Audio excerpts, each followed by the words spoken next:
Welcome to E360 TV, the live streaming and on-demand destination for influential voices and enlightened audiences. We offer trending, grassroots, and purpose-driven content across a diverse range of interests. E360 TV is more than just watching programs. We offer the ability to interact with live shows connecting audiences to real, authentic influencers and storytellers while streaming to millions of devices.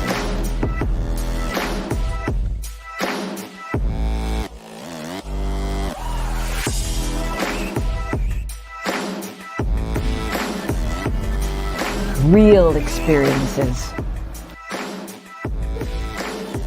Raw conversation. One destination for it all. E360 TV.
Good morning. You guys look as good as a big old stack of pancakes. And I can't have those because I'm in the gym. But you looking good if I say pancakes. That's the highest compliment I could pay you. Right? Good morning to you guys. How are you? You guys are beautiful. You know that? I'm a little jealous. I got to be honest. I'm a little jealous. You guys are looking pretty good today. Welcome to today's installment of Bathrobe Moments. And I, of course, am your host, Lauren Michaels Harris. It's the 9th day of June. Working it on through, working it on out, getting there, being purposeful, being of service to others. But today we start by putting service. How do you say that? Is that a senior moment? Oh, Lord. Regrouping, recalculating. Hold on. And you young people, quit laughing because you have junior moments. You just don't realize that's what they are yet. So anyway, as we pour into ourselves so that we have something to pour into others. Now, there. I knew it was in there somewhere, right? 59 in 3 weeks, you guys. Ooh, wee. Right? I remember when I thought my 3rd grade teacher, Mrs. Bennett, who was 24 years old, was old as the hills. I remember saying, "You're 24?" Right. I still remember. No wonder she looked at me like that. So anyway, I'm just feeling silly today. It's a great day. It's beautiful, beautiful, beautiful. I started getting up a couple weeks ago, because you guys know angel numbers. I'm all into the angel numbers. And I've been waking up at 4:44 every morning for about 3 months, right? And I needed some extra time. I was like, but I can't change my clock because that's my angel number. So I changed it to 4:14 in the morning, right? Same thing. It's great. I wake up I'm just telling you, it's a wonderful, this is the most wonderful time in the history of mankind to be alive. Can I get an amen? I'm telling you guys, the pandemic, that was just to get our attention. That was to scrub the world up, clean it up a little bit, and get us back on the path we were intended to be on to get it done. Can I get an amen? Yes. So anyway, I didn't really look at the news because, you know, I don't really, so I don't have any news to report. If you guys knew if there are any hot headlines, put them in the comments. And we have a first timer here today, so I need you guys on your best behavior, which means, because you're always great. Happy Pride Month, everyone. We are 9 days into Pride Month, and keep an eye out on your Facebook and all your social medias. You should see some PSAs that we've just released for Pride Month through the Triple Nickel brand, which my husband and I are brand ambassadors for them. Where's it? There it is. Okay, the Unity line right there. And so I want you guys to tell me how you feel about it. What do you know about Pride Month? What does it mean to you? Are you an ally? Do you have any friends or family members that are in the community? And it's just, I like to have the conversations that people don't usually have. So there it is. Our guest today is, like I said, a first timer. And I went into her, you know, I should let you guys see it. That's what we'll do. Let me just share that. I want you to see this. I really like it. I really, really do. And I think you will too. Where is it? There it is. Is that it? Love and Be Loved with LENA. Okay, you guys, cross your fingers. You know how I am with butchering names. LENA CEBULA. I'm trying. She'll tell. She has an accent that's out of this world. So she'll make it sound the way it needs to sound. So here, take a look. Love and Be Loved with LENA. Real people, real stories. In here, she says, we will explore what matters to us the most. Overcoming adversity. Success stories on relationships with God, ourselves, and others. She says that she is an author of spiritual autobiography called Miraculous. Drug addiction and, we have that in common. Drug addiction, I wasn't human. Well, you could say I was trafficked, the foster system, and a human trafficking survivor. Ooh, today she's a Christian. She has a thriving marriage, and she's a mama of 3 rambunctious kiddos. She's a blogger, speaker, and social justice advocate. Me too. So in here, she invites us to hear stories of forgiveness and second chances. Her why is to empower, inspire, and to give hope that there is a chance to have love, joy, peace, and wholeness again after everything you've seen and done. And I agree 100,000 million quadrillion %. That's exactly how I feel. That's right. And so you guys right now, because those are some pretty hot topics right there. If there is someone that when I was reading that, they came to mind, if there's somebody who's been on your mind, if you wondered how you got here today, I want you to lean in and receive. I want you to pour. I'm going to tell you, we're going to talk about forgiveness. You see right back there on the wall, that People magazine thing. I was the forgiveness king once. I was the apology king anyway. I started the world's very first apology service in 1988, wherein I would go and do apologies for people who couldn't or wouldn't for whatever reason. Because when you forgive, you can be forgiven by yourself. It starts. We're going to talk about that today and more. So I want you to put your hearts into this today. Really do. Don't just sit there texting or whatever it is you do. Really take a look at this topic today, because it changed my life, and I know it can change yours too. Can I get an amen? Right? So anyway, we're going to get LENA in here, and I want you to welcome her like we always do, with lots of love, light, laughter. Pour your hearts into the conversation and put some hearts on the screen. They're free, right? Here she comes, you guys. Let's show some love to LENA CEBULA.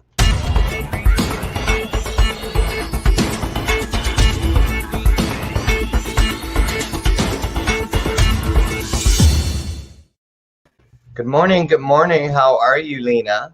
Good morning, guys. So excited to be here. Oh, we're excited to have you. Say hello to my sidekick, you guys.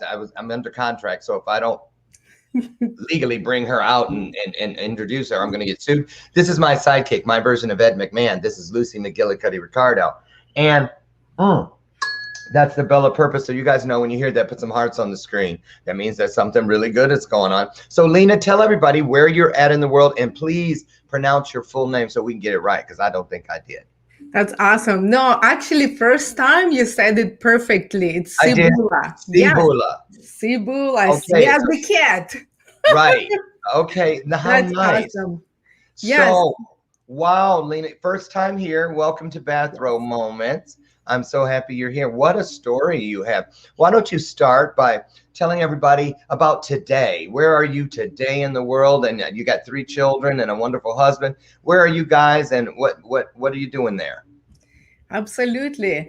Well, it's been quite an interesting journey. I know, like, I can write books or have a movie about my story, but I'm so grateful where I am now, because people sometimes even ask, would you change your past? So make something different. And I kid you not, for the place I am today, I would go through everything again.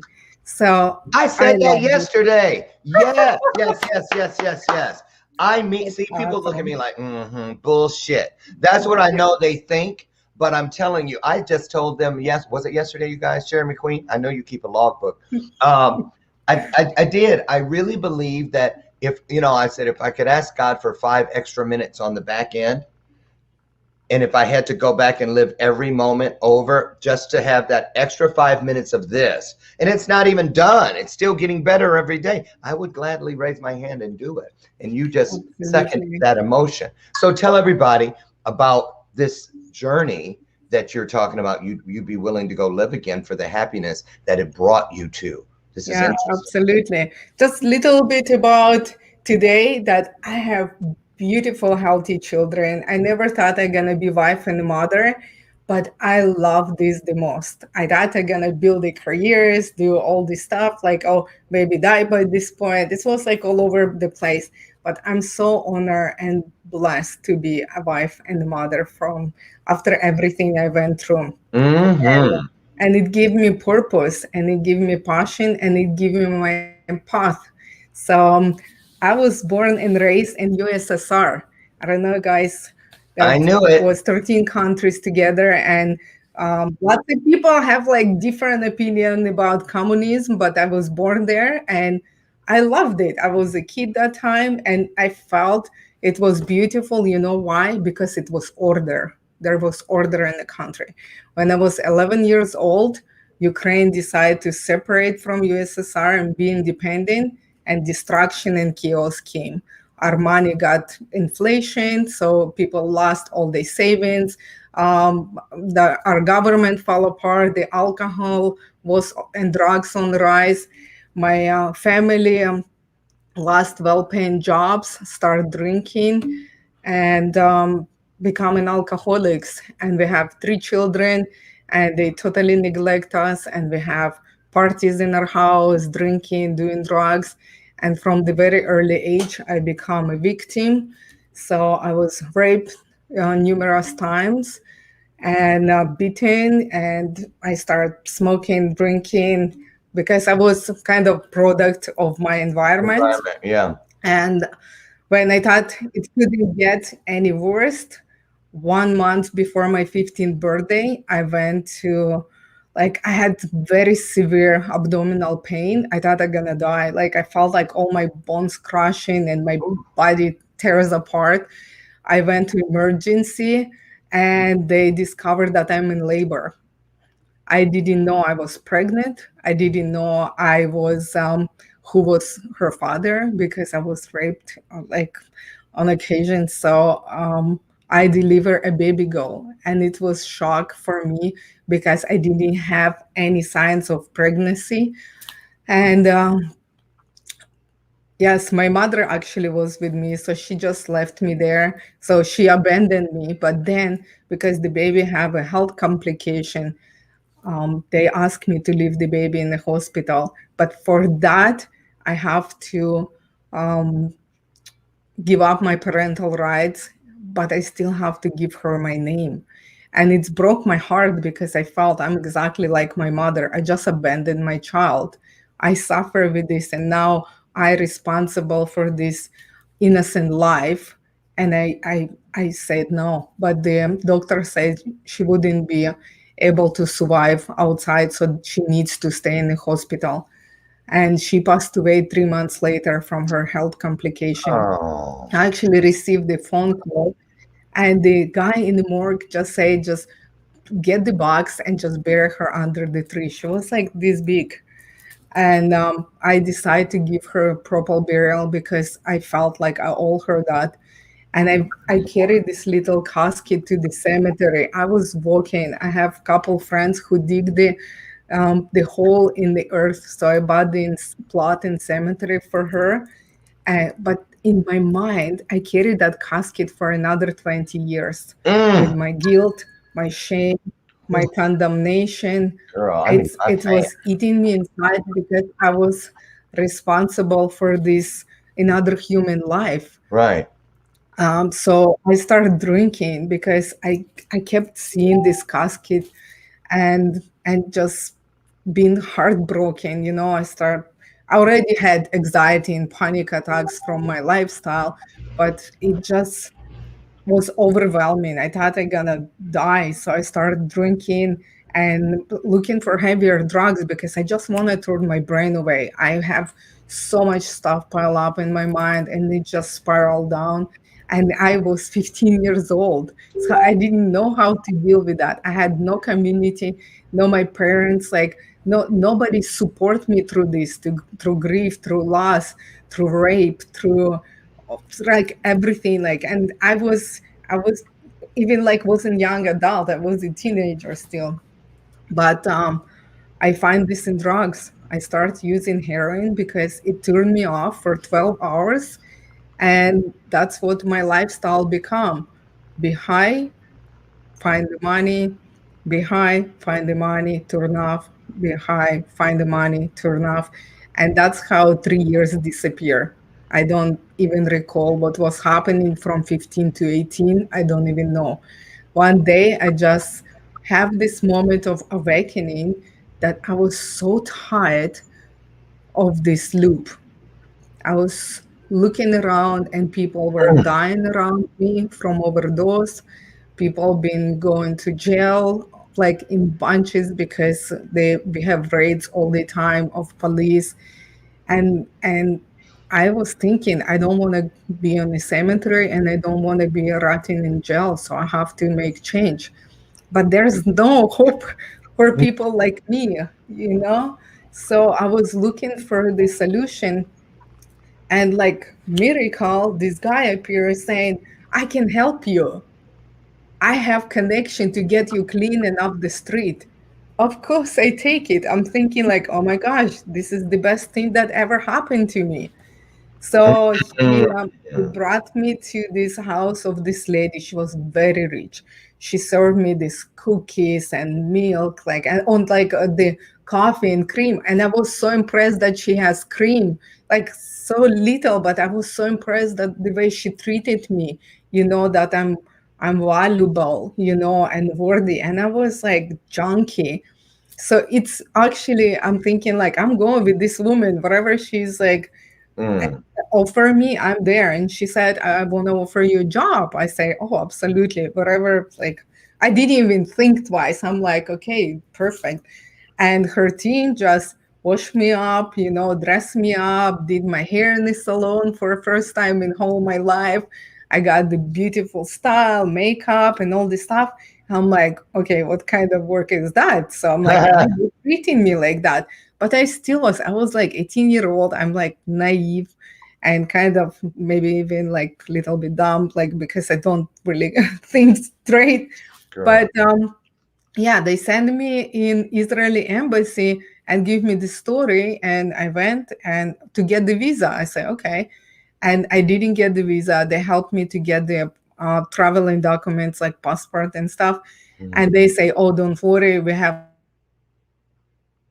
your way. And I'm like, I don't even think, I'm like, why do I need the visa? Why do I need the traveling passport? But I'm still high half of the time. So I'm like They taking care of me, they feed me, they dress me. Like, are you kidding me? I'll take it. Nobody ever care for me. My parents doesn't care for me like that. Of course I trust And them, it you know? seemed like a step up even from, Yeah, and but it was like, I have a feeling where you're going. exactly. Right. Go So ahead. literally, yeah, they grew me, but I didn't even realize that. So I don't remember the car ride. I don't remember plane ride. I don't remember customs. It's like nothing. One day I just woke up and it was winter in my country. I just woke up. I was sweating and I heard this Muslim call to prayer. Allahu Akbar, so loud. And I opened my eyes and I'm like, where am I? So I look out of the window and I saw it's like full summer day, the flowers in bloom, the mandarins or whatever it's called, like oranges, like everywhere. Uh-huh. I'm like, Where what? am I? Yeah, because it's such a huge contrast because we get citrus back home only once a year on Christmas because we don't have like the weather for them to grow. So it's so Right. precious to us. But here it was on the trees, on the ground, and this like huge roaming sound of the prayer. And I'm like, okay, this is so weird. But I was sick for a week because I actually have the heroin withdrawals. And that's why people don't quit heroin because like it's so bad. It's They just say so it's the bad. worst thing ever. Your body shuts down like for 7 days. So like now I kind of compare the labor pains and the worst kind of flu. If you mix them together for a week, that's what it's quitting heroin like. So Oh, like you cannot eat, you cannot drink, you're throwing up, even like the hair on your hands like in pain. So like all the senses is so intense when you take heroin. So like hair hurts, like you know, everything hurts, I had a heroin and addict. body shuts down. Yeah. I was helping a heroin addict when I was out there in my addiction. You know how we come together like a family. You know what I'm saying? Um, Yes. and she told me, she said, Lauren, she goes, when you're kicking, she said, what did she call it? Junk. When you're kicking it, she goes, even your bones hurt. Yeah. Everything, like everything. I never experienced like except on my labor. That's why I can compare that. I Hmm. can compare the labor to this pain. But labor, like the most, like you go maybe like 3 days and it's like under the doctor care. They give you some drugs to manage it, they Yeah. support. Here you literally dying for 7 days and you don't really know you make it or die. This is like totally up to God that time. But I didn't think about God. I didn't believe in God. I just was dying and thinking, okay, I hope I survive. But I think because I was in a different country and everything was like new and curious, and my brain went to look through everything rather than just concentrate on the pain. It's actually cut my withdrawals like almost by half, maybe by fifth day of throwing up. Nobody touched me, nobody bothered me. That was very interesting. So I was alone, and yeah, and then I realized there's were two guys that come like check on me, and I realized I was with another girls too. So when I was like good enough to like stand and drink and Oh, stuff, right. they took me out. They actually fed me and dressed me again. Like it's very tender care. Hmm. And then on top of it, we were in Egypt. And Is that that was where like you my were? dream. Yeah, and that was my dream country. I was like so crazy about pharaohs and pyramids and all this stuff, the culture. And they took us to the Red Sea. They fed us in these restaurants. So like literally it sounds like fairy tale. I thought like, oh my gosh, this is the best time of my life. What I did I kid you do to not. deserve this? Yeah, so I was clean from drugs, first Right. time in very long time, probably almost 10 years. I was first time clean. I was fed, I was dressed, I was cared for, and this culture, everything was like literally amazing. Hmm. And Hmm. then I think that was like, so 1 week passed, and then what happened is our, oh, sorry, our hotel got raided by the cops. and they arrest all of us.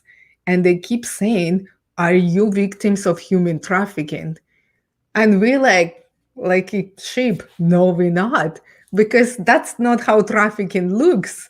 And I know how trafficking looks. It's bad, and it's force and kidnapping and all this stuff. At least like I understand that. And I'm like, I don't think so. So when they ask us, like, I don't think I lied, because I was saying like no. And they let us go.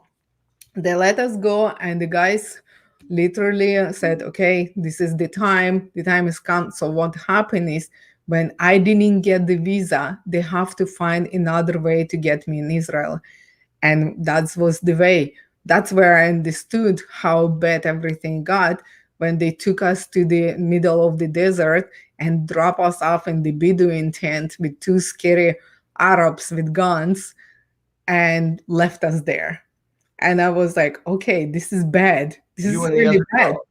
Yeah, it's all the girls. I don't remember, like, was 5 or 7, but I don't know. It was quite a bit of people. So then, literally at night, they pull us walking and make us climb or crawl under the barbed wire.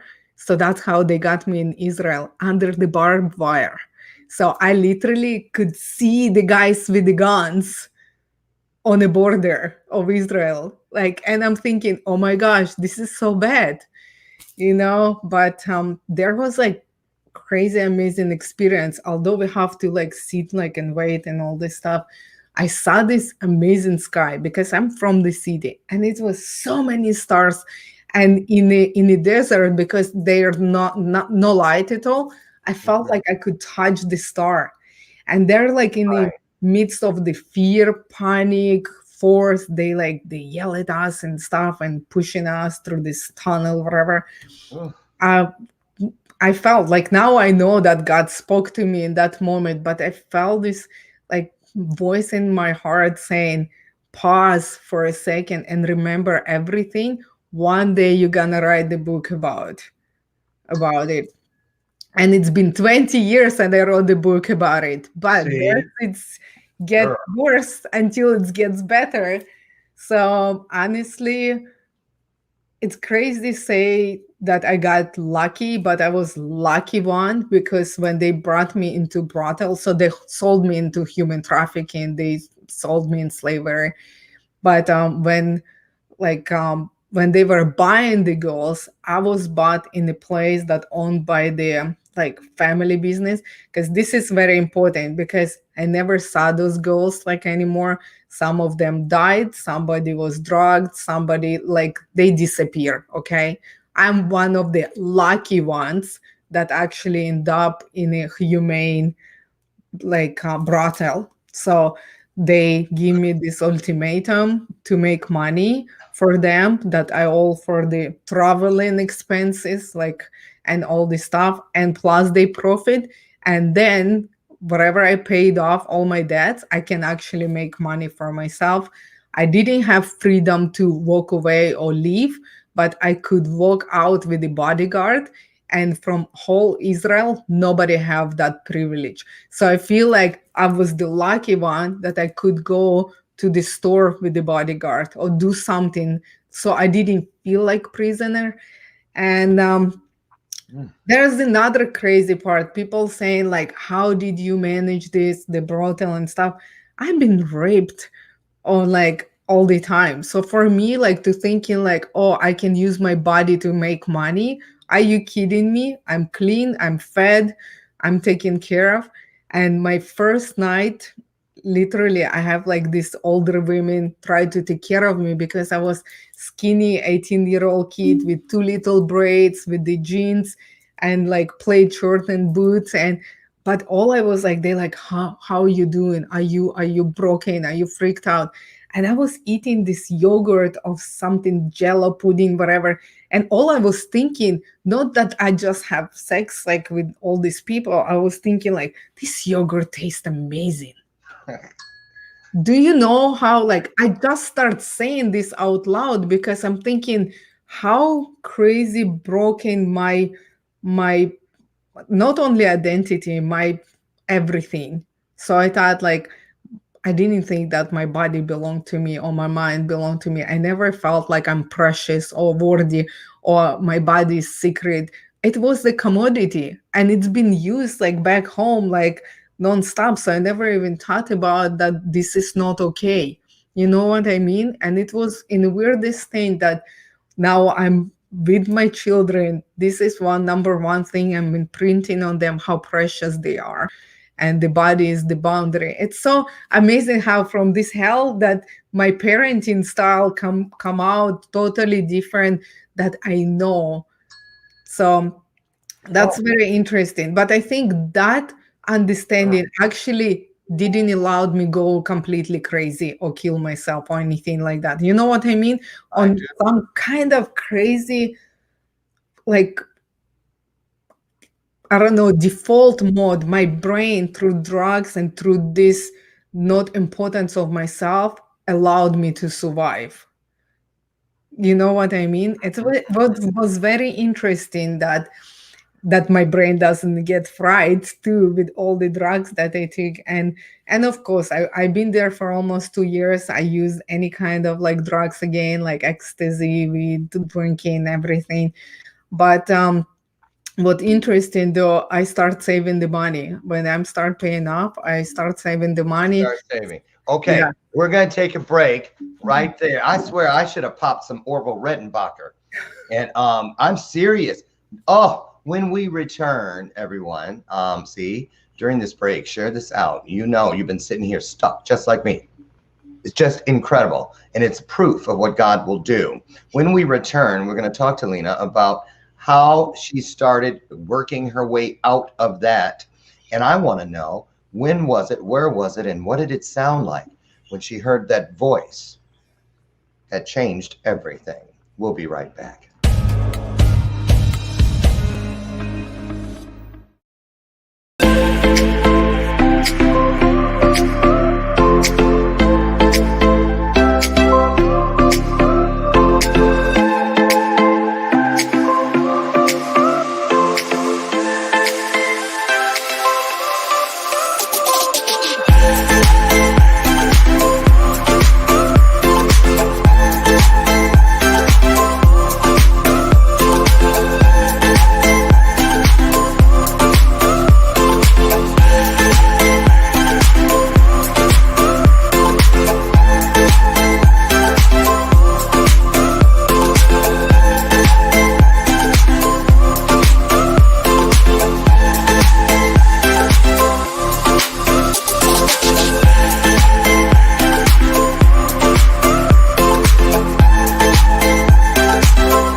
No one ever sees me, I'm losing every battle. No one ever sees me, I'm losing every battle. No one ever sees me, I'm losing every battle. Can somebody save me, I'm losing every battle.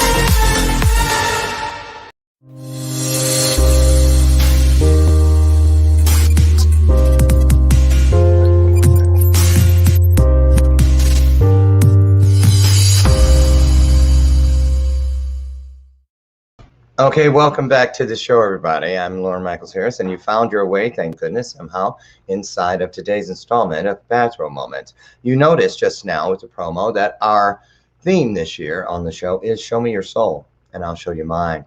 And today it's really, really fulfilling that prophecy, that dream, that hope that people will be willing to, share their stories and bare their souls. And Lena CEBULA is here with us today. And boy, this story, I'm not kidding you. I didn't even realize I had scooted the footstool underneath my desk over and my feet were up and I mean I was just stuck. It's just an incredible story. Now when we went to break, you were just about to tell us how you started saving the money. So they kept their word where you paid off. How long did it take you to pay off the travel expenses?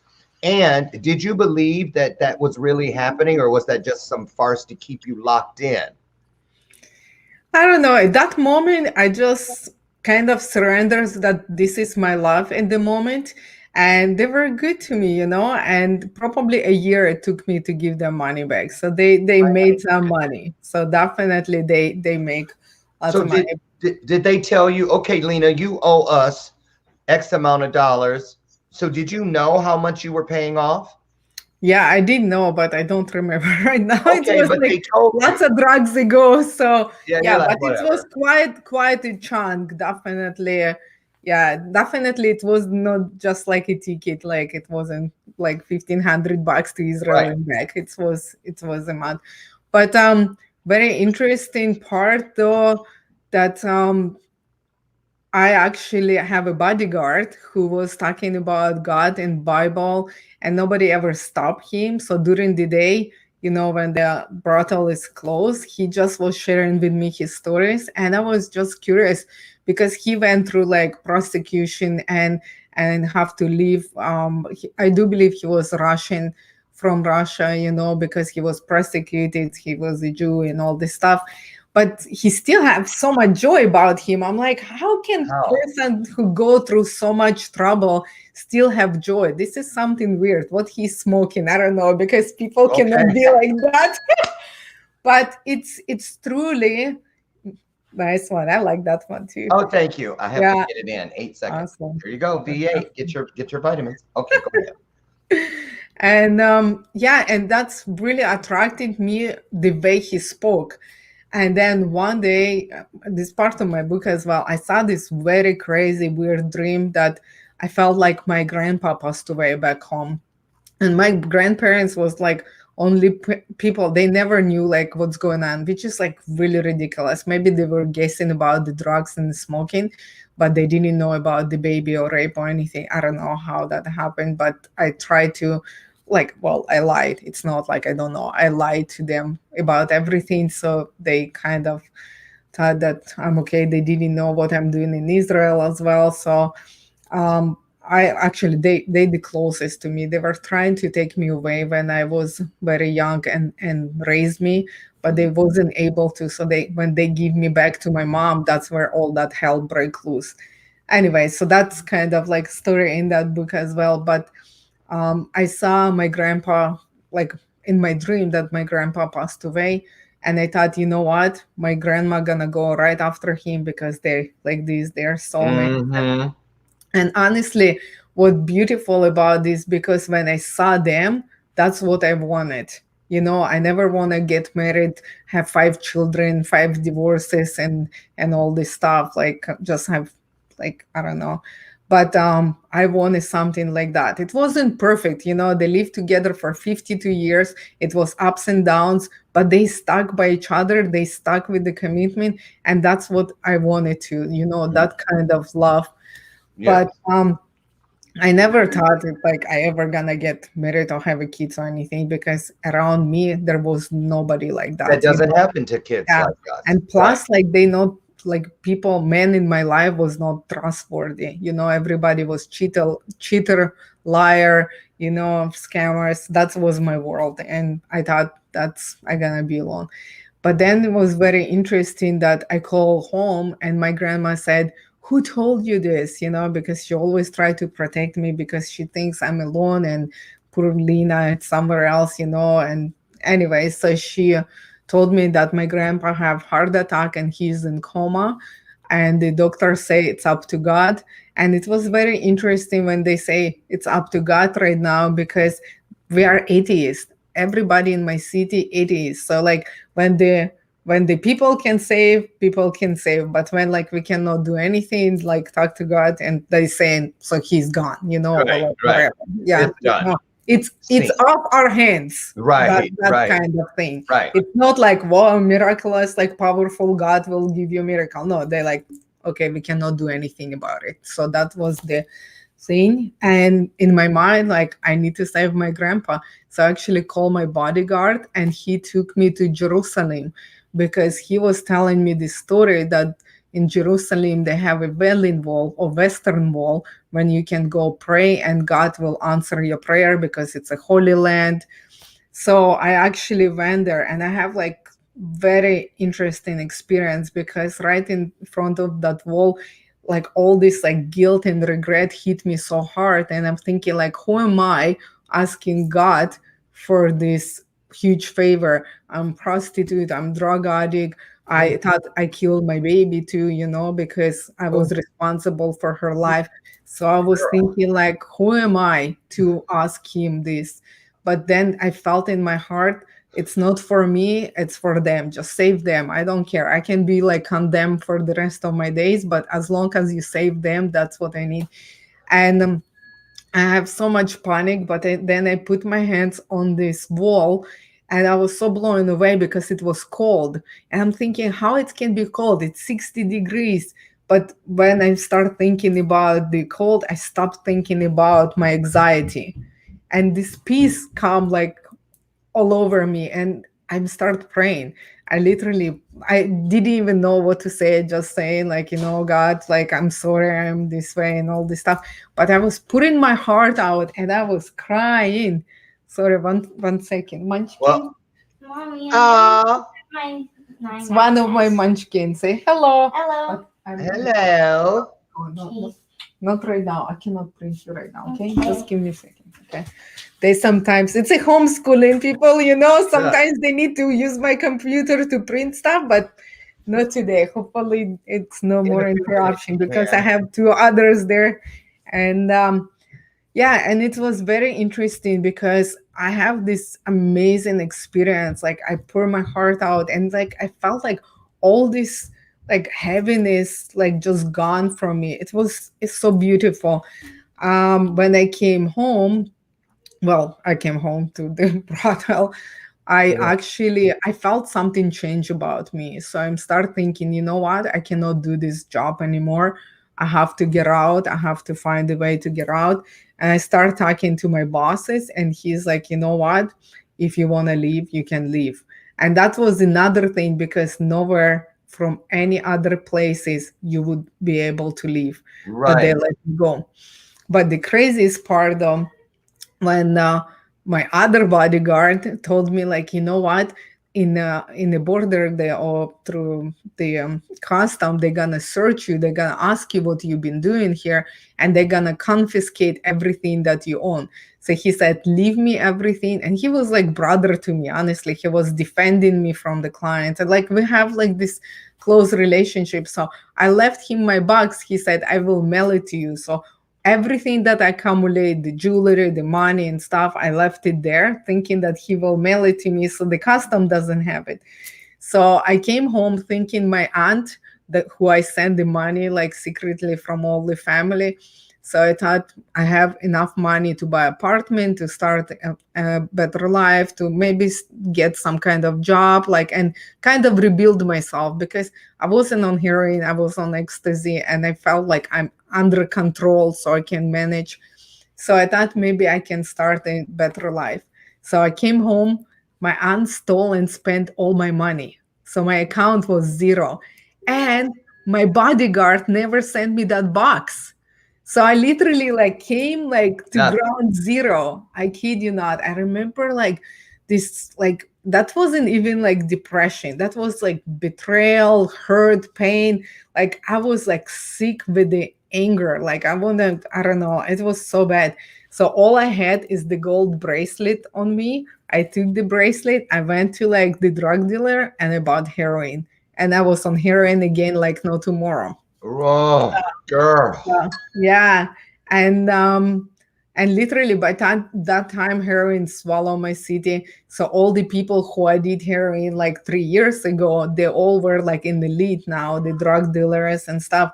So I fit right in. I become the right hand of the number one drug dealer in my city. So I had unlimited amount of heroin. I had unlimited amount of money. I have unlimited amount of power because the cops and mafia was in our pocket. I lived the life, and I thought like this is like now I can, I don't know, get that peace and influence and stuff. But then very interesting that it happens. I start using the dose of 5 people, because there was no limit of how much drugs I can take. I start using and using and using and using. There's again, was probably like 2 years since then, was a blur. And there's another time when the voice spoke to me and say, you made for better things, you cannot go like die and overdose and all this stuff. So this time I left by myself. I literally quit cold turkey and I left my city so I wouldn't be part of my city. And I seek refuge for some of my friends who become a Christian, so they took me for a week. So I was dying on the floor for a week, and then I was survive again. So they helped me to find a job on a like market, honestly, like to making thousands and then making like pennies. And Right. sometimes the guy didn't pay me, and it was cold sometimes, like, and it was open market, like, like bazaar. This guy sometimes didn't pay me, there was no food, I was hungry, and like I was like, I'm not doing this again, you know what, I don't care. So I find the people in that I knew through other connection. And the second time, I literally sold myself by myself because I give like this is only commodity I have to actually move me away from Ukraine. So they sold me into human trafficking again, but in Canada. So it was very interesting how it happens because when 9/11 happens, they close all the borders because I want to go back to Israel, but they brought me to Canada. But the difference, though, in Canada, because the people who were my bosses in here, they want me to be legal. Because in Israel, there's another part about legal, illegal. I don't know. I'm not gonna get into the political aspects, Right. but I was able to live there. But here in Canada, you have to have documents to stay there. So for the traffickers, for me not to have my papers, that means like the money can be gone anytime. You know what I mean? Hmm. Because yeah, so they brought me to the lawyer, they start the paperwork. But in my mind, I was like, wait, what? You making me a Canadian? I'm like, that's very interesting. So I said, would you be allowed me to go to get to school because I need to learn English because I have to speak to clients. And by the miracle, they let me go to school. But it wasn't really miracle because was another aspect to that. If you run away or leave, you're gonna die, your family gonna die, everybody gonna die, so we're gonna chase you and we kill you. Okay, so that wasn't a miracle, that was No. like completely fear Is based. that all? Yeah, exactly.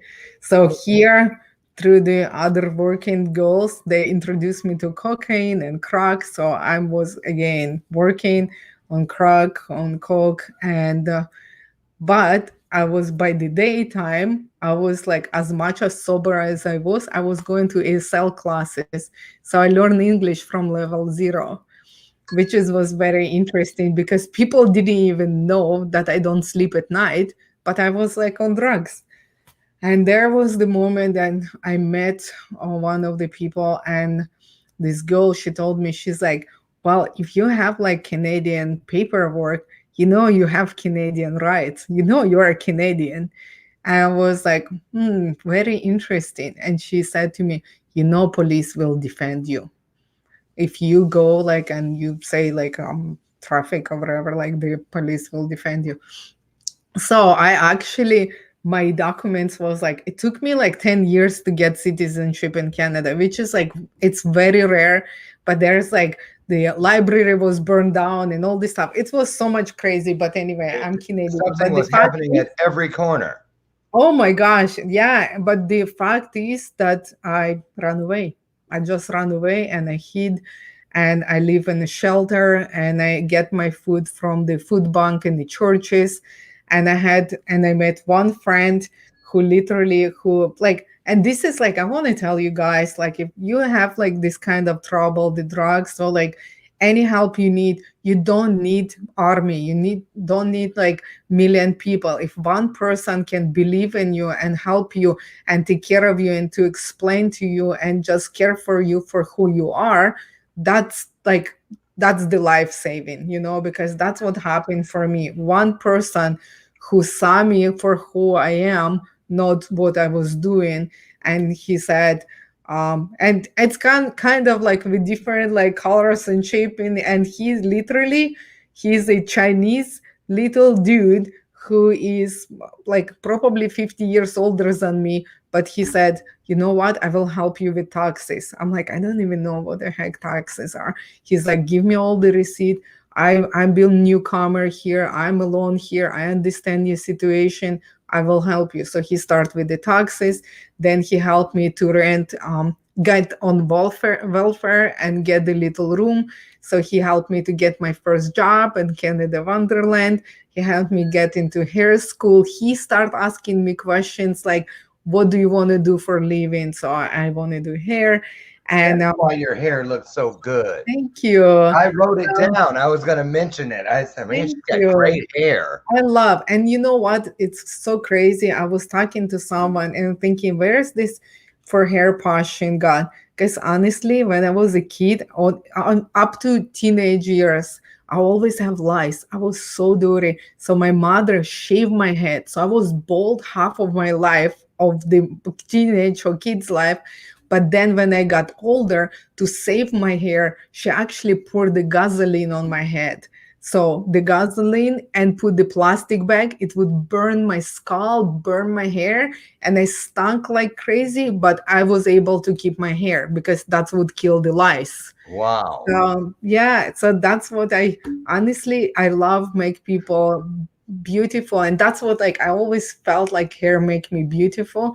So I really like the colors and I like the fashion shows, like, and all this stuff. So it was really cool transition. It wasn't easy, but it took me probably 3 years to get easy with English. But I finished that cosmetology course with almost 96%. So I passed all my license exam from the first time. I passed all my driving exams from the first time. And that was very interesting. While I was thinking, okay, now I'm clean. Oh, and I went to Taekwondo. So now I was doing Taekwondo. I had a job. I was a hairstylist assistant. So I was like living my life, it was amazing. And then one day I met a boy. And it was so funny because it was love from first sight. And Me I was too. blown away. It was amazing. So like Instantly. just like, Instantly. yeah, it was so beautiful that in the months I didn't have any friends. It was him, about him, and only him. And it's so funny because everybody knew that I was a material girl. I like nice clothes, I like nice things, I like fancy stuff. But he lived in the grandma basement. He have like this like crappy looking like sweater. He didn't have a car. He was so young. He had nothing. Okay. And I just was like head over heels, like after him, because he was so good to me. He just loved me. He just loved me. But I didn't really understand that I loved him after a while because I never experienced anything like that. I thought that he was like cute and hot and stuff, but I felt it because the way he treated me, like I was loud, I was obnoxious. I was girl of the night. I don't know how to behave properly in the regular world. So I always Yeah. stand out. But my other friend, he taught me how to speak on interview, how to conduct myself, how to set the table. He literally was like my grandma. The little Chinese guy. Exactly. Okay. So he gave me like all this, like he taught me how to be as normal as possible so I would fit in a Mm-hmm. day. Mm-hmm. But this boy fell in love with my crazy, which was very interesting. But he treated me like a lady. He opened the door for me. He guided me. He talked to me. And every time I have like some like burst, like I don't know, angry or like mad or something, he's like, lady, like something wrong with you. We're gonna talk about this later. So he never put the fire, like the oil in the fire. He never make me explode. He always respected. It was so beautiful, and it was so different from anything I ever see in a man in the world. And I still, we've been together for 15 years now with 3 children and home, and I still tell him, "You're That's the the best husband. man." Yeah, that's my husband. Oh Yeah, my God, that's I yeah, married the one that did that with me. yeah. Just instantly, I knew I would never be away from this person again. I just knew it. Wow. Absolutely. Yeah. And it was so beautiful that Mm. yeah, my friends were telling me like, what do you see in him? He doesn't have a car. If they're gonna give you the diamond ring, you're probably gonna say it's not big enough, because I was so material. And I said, you know what? Oh, and that Chinese guy, he said, you can do better. You like, what if I give you $1 million? Would you give up your like boyfriend that time? I say, you know what? I don't think so. I would never give up this relationship for $1 million even. And he's like, okay, I think you're like in love with him. I'm like, very interesting. But we didn't get married because like back home we don't really get married. But we moved in together in probably a year. We dated for almost a year or like 9 months, like a little bit more. And then we moved in together and our baby girl was born. One thing about this boy, though, he's a preacher's son. He was like a pastor's son. So I end up in a Christian family. I had like different colored hair. I have tongue pierced. I have makeup. I was smoking. I was sweating. And Everything they were like, yeah, and the family was like, what have you so done, son? yeah, Right. So they wasn't happy like about that at all. But that, you know what was beautiful? what? I got pregnant, okay, and he got like, and my family, I told my grandmother the way that I'm pregnant, and she was like so excited. But for his family, we gathered them all in our big L-shaped couch, and we told them that I'm pregnant when I was like 5 months. Oh, And I said to him, we cannot hide it that long because it would be kind of like stupid and disrespectful to come and say, "Oh, look, we have a baby." look what we Anyway, so got. I yeah, I woke up and know. she was here. So So we were so scared. And you know what? We told them, some family cried, somebody like, it was like so much uneasy. And I was so scared because I didn't want to create the rift between my husband and his family because he loved them and they love him, but they didn't accept me that time fully. And then literally what was so beautiful, he was standing beside me and he held me in front of them, like, and he said, she's my family now. You can be part of our family or you can walk away, because honestly you're not gonna drive her crazy because she's pregnant and I have to take care of her and support her, but you're welcome to stay. So nobody left. But that fact, how he stood for me, he still does, which just was like amazing. mhm. But I do believe, because he was a Christian and he believes in God, I do believe God just loved me through this man. Amen. He just Amen. loved me, and Amen. he Lena, gave, we yes. have 1 minute left. Oh my goodness, I 1 minute. know. Okay, I gonna tell you what's happening in my life and where it led me right now. So Okay. now I actually launch my podcast called Love and Beloved, where I share story and Good. share other people's stories. But the most amazing that I wrote the book 4 years ago, and I just launched this Yay. book in 2019, and it's been amazing. I've been speaking about my story.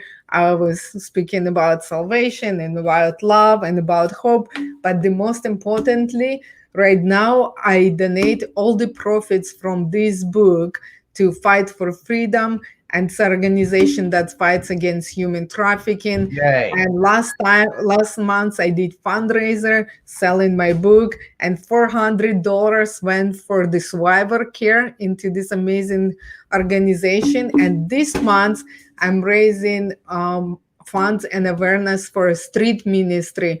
The Fight for Freedom organization have that outreach, so I'm gonna supply them with Tim Horton card. And I don't know, you guys like in America probably have like other coffee shops.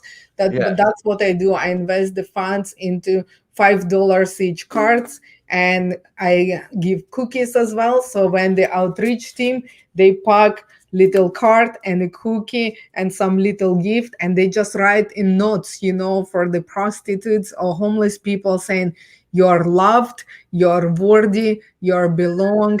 Like, just support something, little thing that I can do. I know, like, if God bless me with millions and millions, I will write the checks, but this is what I can do with my life and with my book. I'm sharing my story for God's glory, and all the proceeds going to take care of the women in need and victims of human trafficking. So if you guys want to partner up with me, I know with US, you just email me at lenacebula@gmail.com or through my website, or donate directly to fightforfreedom.ca.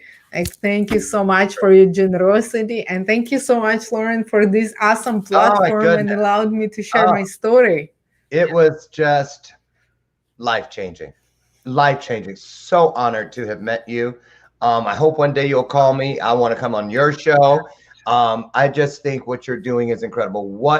I can't wait to hear more about the movie, and I'm going to buy some of the books to help the cause, all of that. You guys, listen, put your hearts on the screen and let LENA know just how you feel about all of the wonderful content that she has poured into us today. LENA, you have an anointing on you.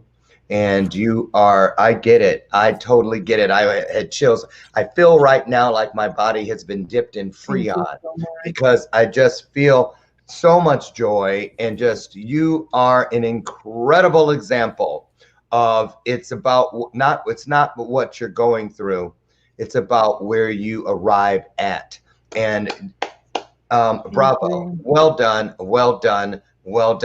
You guys, if you'd like to follow LENA, get to know more about her, there's more of the story. Grab this book. If you want to help with the cause, fightforfreedom.ca is right there. And then we also have loveandbeloved.com. I recommend you get over. I showed that at the top of the broadcast. And if you have anything else you'd like to find out and you can't reach LENA, get with me and I'll get you on your questions or whatever to her. You guys, LENA, thank you again so very, very much. Go let your daughter have the computer now.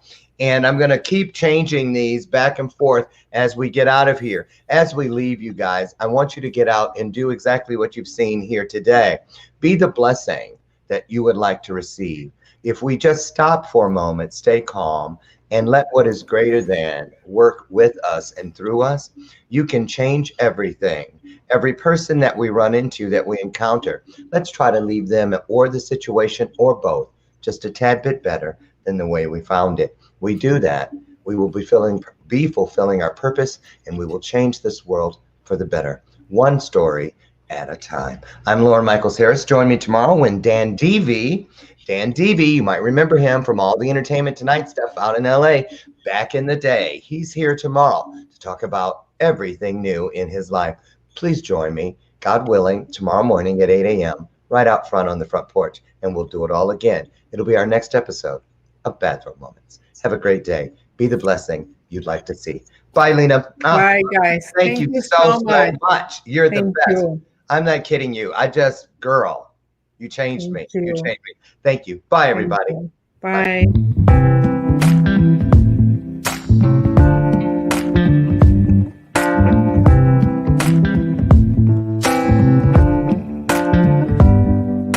Show me your soul.